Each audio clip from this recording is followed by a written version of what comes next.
Hero लायक शरीर Bhojpuri industry में अगर केहू के बानू, लोग कहेला नु कि हीरो जौन होला नु ओकर पहले ही दिख जाला जे नहीं यार ये हीरो लायक है और ये हीरो है।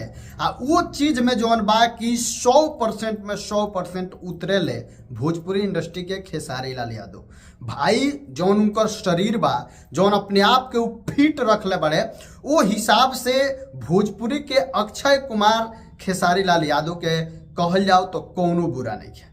काहे कि भाई अगर मेहनत करके कोई अपना शरीर बनाया है, उस लायक उस लेवल लायक बनाया है, तो उसका तारीफ करने में कोई बुराई नहीं है।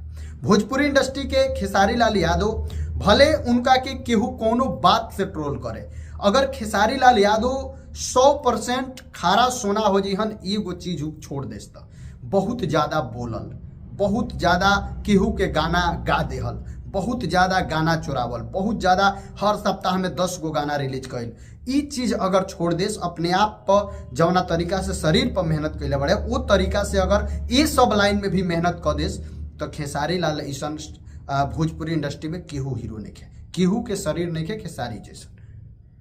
तो भाई ई चीज काहे कि बहुत लोग ई कहेला नु कि शरीर जौन बा पहले ही देखला के बाद से लगता है यार ये हीरो लायक है, चाहे ये हीरो होगा।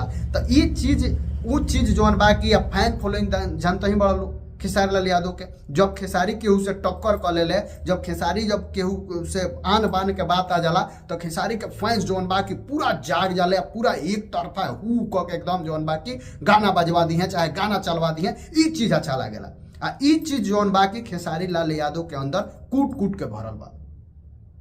तो भाई भोजपुरी इंडस्ट्री में हीरो लायक अगर केहू के शरीर, जैसे कि एगो फोटो तार लोग के लगैले हो, फोटो देखलो, ई फोटो के एआई से केहू बनौले बा, लेकिन केहू नहीं के कह सकत ये रियल ना हो, केहू नहीं के कह सकत जे खेसारी लाल यादव मतलब इतना बेहतर तरीका से अगर बेहतर बनावल जाओ तो एंगा नहीं खन हो सकत। हमनी सन के भोजपुरी इंडस्ट्री में 3 गो चीज के कमी बा, ई चीज के एक्सेप्ट सब लोग के करे के पड़ी। सबसे पहिल का लोग के सोच, दूसर का कहानी, और तीसर का डायरेक्टर। ये जी जौन बा कि जे भी डायरेक्टर रहेला उ लोग हीरो के हिसाब से चलेला, यानी हीरो जेंगा कही है, हीरो जौना में कंफर्टेबल फील करिए उहे शूट होई, उहे बात रही, उहे डायलॉग रही, उहे सब चीज रही। लेकिन बॉलीवुड साउथ में ना होला, उ जेंगा डायरेक्टर कहिए वो हिसाब से हीरो लोग करेला।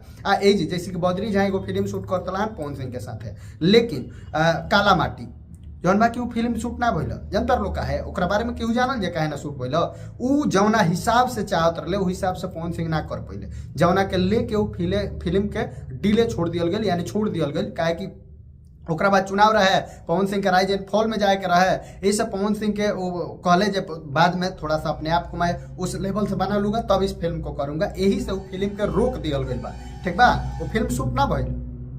ई चीज के लेके भोजपुरी इंडस्ट्री में हमेशा कमी रहेला। लेकिन खेसारी लाल यादव जौना हिसाब से अपन शरीर बनैले बड़े, जौना हिसाब से मेंटेन कैले बड़े शरीर के, अगर ओइ पर एक चीज 3-4 गो चीज पर अगर ध्यान दे दिया जाओ तो खारा सोना बड़े खेसारी लाल यादव एकदम रउआ जान ली।